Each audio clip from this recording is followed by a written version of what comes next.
ಪ್ರಿಯಾಂಕಾ ಖರ್ಗೆ ನನಗೆ ಗೊತ್ತಿದ್ದಂಗೆ ಈ ಸಂಘ ಪ್ರಾರಂಭ ಆದಾಗ ಅವ್ನು ಹುಟ್ಟೇ ಇರಲಿಲ್ಲ.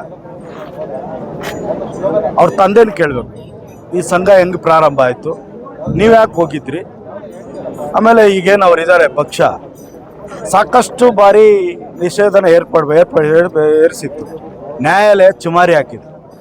ಒಂದು ಸಾರಿ ಅವರು ಪ್ರಿಯಾಂಕಾ ಖರ್ಗೆ ಅವ್ರಿಗೆ ನನಗೆ ಫೋನ್ ಮಾಡಿದ್ರೆ ಒಂದು ಅಪಾಯಿಂಟ್ಮೆಂಟ್ ಕೊಡಿಸ್ತೀನಿ, ಸನ್ಮಾನ್ಯ ಉಚ್ಚ ನ್ಯಾಯಾಲಯದ ನ್ಯಾಯಾಧೀಶರು ಲೋಕಾಯುಕ್ತರಾಗಿದ್ದಂಥ ಸಂತೋಷ್ ಹೆಗ್ಡೆ ಅವ್ರನ್ನ ಅವರೊಂದು ವಿಶ್ಲೇಷಣೆ ಮಾಡಿದ್ದಾರೆ. ಯಾಕೆ ಕಾಂಗ್ರೆಸ್ನ ನಿಷೇಧ ಮಾಡಬಾರ್ದು, RSSನೇ ನಿಷೇಧ ಮಾಡ್ತೀನಿ ಅಂತ ಹೊರಟುವಂಥ ಈ ಜನಕ್ಕೆ ಕಾಂಗ್ರೆಸ್ ಯಾಕೆ RSSನ ಒಂದು ನಿಷೇಧ ಮಾಡಬಾರ್ದು ಅಂತ ಹೇಳಿದ್ದಾರೆ. ಅದಕ್ಕೆ ಅವ್ರ ಹತ್ರ ಒಂದು ಸಾರಿ ಟೈಮ್ ಕೊಡಿಸ್ತೀನಿ, ಅಪಾಯಿಂಟ್ಮೆಂಟು. ಅವ್ರ ಹತ್ರ ಕೇಳಿಕೊಂಡು ಅವ್ರ ಹತ್ರ ತಿಳ್ಕೊಂಡು ಕಾನೂನೇನು, ದೇಶಭಕ್ತಿ ಯಾವುದು RSS ಅಂದ್ರೇನು ಅನ್ನೋದೊಂದು ತಿಳುವಳಿಕೆಯನ್ನು ಅವರಿಂದ ಕಲೀಲಿ. ನಾವ್ಯಾರು ಹೇಳೋದು ಕಲಿಯಲ್ಲ ಅವರು, ಯಾಕೆಂದರೆ ಅವ್ರಿಗೆ ಬುದ್ಧಿ ಇಲ್ಲ.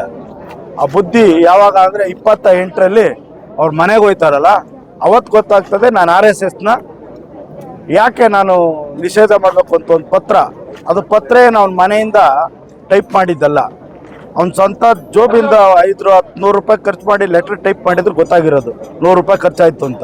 ಸರ್ಕಾರದ ದುಡ್ಡಲ್ಲಿ, ಸರ್ಕಾರದ ಬಂಗ್ಲೆಯಲ್ಲಿ, ಸರ್ಕಾರದ ಟೈಪಿಸ್ಟ್ರಲ್ಲಿ ಅದನ್ನು ಟೈಪ್ ಮಾಡಿಬಿಟ್ಟು CM ಆಫೀಸ್ ಅವ್ರ PAಗಳಲ್ಲಿ ಸರ್ಕಾರದ ದುಡ್ಡಲ್ಲಿ ಕಳಿಸ್ಬಿಟ್ಟ.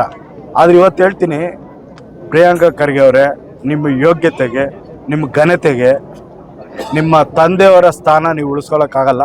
ನಿಮ್ಮ ತಂದೆಯವರ ಪಾಠನ ಇನ್ನೂ ಯಾಕೋ ನೀವು ಕಲ್ತಿಲ್ಲ. ಇದ್ರ ಬಗ್ಗೆ RSS ಬಗ್ಗೆ ನೀವು ಕೆಣಕಿದ್ದೀರಾ. ಮುಂದೊಂದು ದಿನದಲ್ಲಿ 28 ಚುನಾವಣೆಯಲ್ಲಿ ನಿಮ್ಮ ಕ್ಷೇತ್ರ ಜನ ತಕ್ಕ ಪಾಠ ಕಲಿಸ್ತಾರೆ. ಅದು ಉದಾಹರಣೆ, ಮೊನ್ನೆ ಕಳೆದ ಚುನಾವಣೆ ನಿಮ್ಮ ಶಿಷ್ಯನ 24ನೇ ವಾರ್ಡಲ್ಲಿ ಸೋಲಿಸಿದ್ರಲ್ಲ, ಅದನ್ನ ನಿಮ್ಗೆ ಅಸೆಂಬ್ಲಿಯಲ್ಲಿ ಸೋಲಿಸ್ತಾರೆ. ಅದು ಯಾವತ್ತು ನಿಮ್ಗೆ ಅವತ್ತು ಜ್ಞಾನೋದಯ ಆಗ್ತದೆ ಅಂತ ನಾನು ಭಾವಿಸಿದ್ದೆ.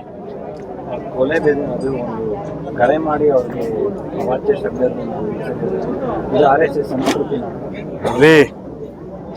ಕಾಂಗ್ರೆಸ್ ಸಂಸ್ಕೃತಿ ಒಂದು, RSS ಸಂಸ್ಕೃತಿ ಅಲ್ಲ. ಅದು RSS ಅವ್ರು ಯಾವತ್ತು ದೇಶಭಕ್ತಿ. RSSನ ಸ್ವಯಂ ಸೇವಕರು ಈ ರಾಷ್ಟ್ರವನ್ನು, ಈ ದೇಶವನ್ನು ಕಾಯುವಂಥ ಜನ. ನಾವೇನೋ ಅವನಿಗೇನು ಬೆದರಿಕೆ ಹಾಕುವಂಥದ್ದು ಅಂಥ ದರ್ದೇನು ನಮಗೇನು ಬಂದಿಲ್ಲ. ಅವನೇನೇನೆ ಯಾವನ ಹತ್ರನೋ ಒಂದು ಲೆಟ್ರ್ ಬರ್ಸ್ಬಿಟ್ಟು, ಒಂದು ಫೋನ್ ಮಾಡಿಸ್ಬಿಟ್ಟು, ಒಂದು ಕಂಪ್ಲೇಂಟ್ ಕೊಟ್ಬಿಟ್ರೆ ಅದು RSS ಮೇಲೆ ಗುಬೆ ಕೂರಿಸಿದ್ರೆ ಅವನಿಗೆ ನಾಚಿಕೆಗೇಡು, ಅವನಿಗೆ ಮಾನ ಮರ್ಯಾದೆ ಇಲ್ಲ. ಇದನ್ನ ಮಾತನ್ನು ವಾಪಸ್ ತಗೋಬೇಕು.